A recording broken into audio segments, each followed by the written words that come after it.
I am a records manager that's integrated with the IT department. So I do a little bit of IT, a little bit of records.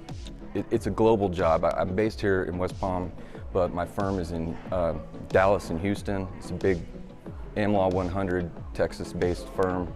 And somehow I lucked into the job of being their records and IT coordinator for digital files. So if a new attorney comes into the firm or a former attorney leaves, I would be the one that can go in and mine out all of their emails from Outlook, all of their data from our document management system.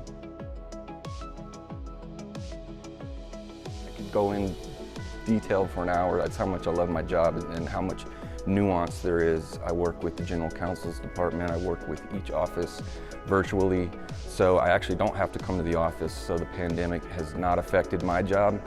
It's just fun. There's something different every day. That's the main thing, is it's just a variety of really interesting things, and I love learning the IT side of it. It wasn't my original training, and so now from I think it's been the last 4 years, I've just been learning all of the IT side of things, servers and where things are kept, and just working with the administrators in that department. It's awesome. Love it. Because so much of my job is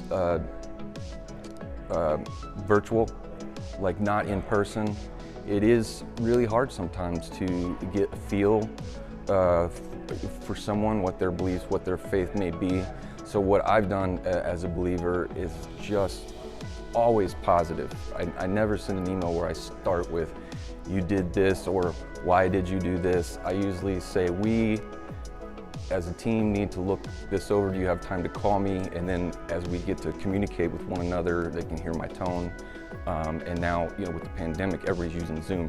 So now we all actually see each other, and they see the smiles, and I just try to be a positive energy. And I say my weekend job, I'm at church, and that's really the best I can do, and then let them come and ask me questions about what it is that I do at my church. Like my church is asking me what I do at work. Similar experience.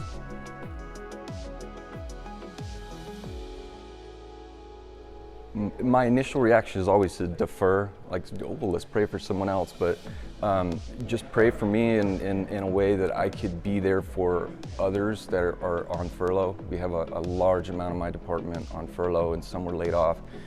These are folks, some of them are Christian. One of them that works in my department just got brought back to our Boston office. He's an adopted child like me. His mom just passed away, and we're able to share like that common loss of an adopted mother. So let's just pray for my team, just everybody that's at work. It's Lock Lord, and just pray for anybody on furlough and how I might be able to help or defer them to someone or a company that can help them.